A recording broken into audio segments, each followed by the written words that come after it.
80% of Americans say writing a book is something they want to do, but less than 3% actually follow through. Well, here's a reason to start typing. Studies say publishing a book boosts your professional credibility by 300%.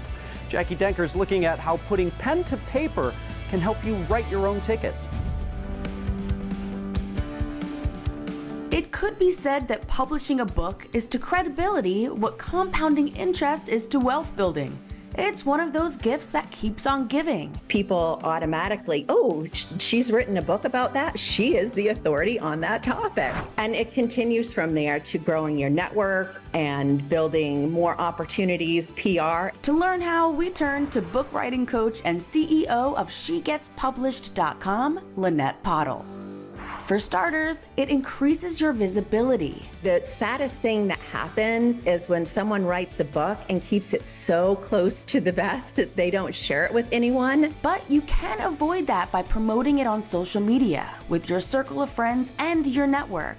So it's word of mouth and it just builds from there. But she says talking about the book starts well before the publish date. People talk about the book all the way through the process. And once you have a book, it's something you continue to talk about. It's part of your bio. It's part of your LinkedIn profile. This visibility helps boost your authority as a thought leader. Having a published book, to be able to say, I am the author on this topic, automatically elevates you. She says it puts you at the forefront of your field or industry. You can contribute articles, you can speak on the topic. It could be maybe you're doing workshops or digital courses. But don't let the fame and fortune go to your head. That doesn't mean you are the be-all, end-all, and it's not representing yourself in that way. Being collaborative in your approach is a great way, just like any leader, thought leaders also are involving other people. As your book makes the rounds, your network grows. Someone is going to introduce you to their friend, whether it's through the book or through an opportunity to maybe speak at a conference or a summit. She says you need to think of potential network contacts the same way you think about your readers. You never want to come off as salesy. I don't think it's ever about leading with that and being forceful and what can you do for me. It's all about relationship building. And if you have something that you can contribute to a conversation and your book happens to be part of that, then that's great. Flipping the pages to boost your credibility. We're back. A lot of people feel like they have a book in them, and now is as good a time as any to put it on paper. We are looking at how to turn that idea in your head into a reality on the page. If you've ever told someone a story from your life and they said, you should write a book about that, well, this is for you. For a lot of people, they really want their story shared, if not with the world, at least with their family. Sandy Masori, best-selling author of Book It, shares her tips on how aspiring authors can turn their life stories into literature. To begin, start with photos. When we've got photos, we've got all of these fabulous memories. Looking at pictures can help jog your memory and get us out of the, oh my God, what should my first sentence be? Let yourself reminisce and write down those things you remember. All the people in the pictures. What was happening that day? What was your mood?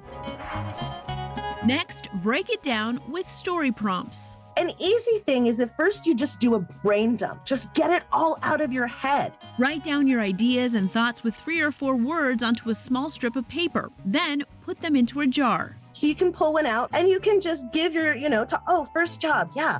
Then jot down what you remember. You don't want to write an entire paragraph on it. Sandy says writing too much at this point will just put you back into your head. All of this is to help us get out of our head and to just get into that creative flow.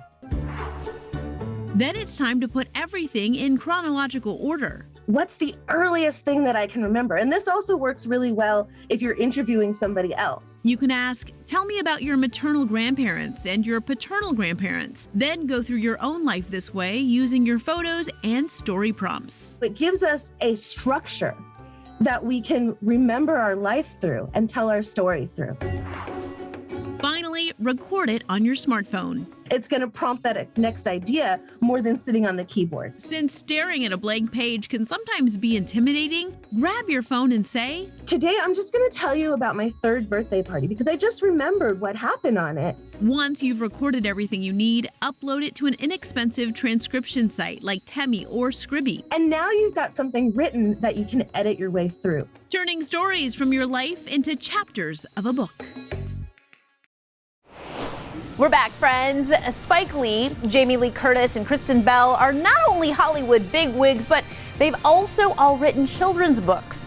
But you don't have to be a celebrity to join them on the shelves. A successful author has advice on how to write your own kids' book.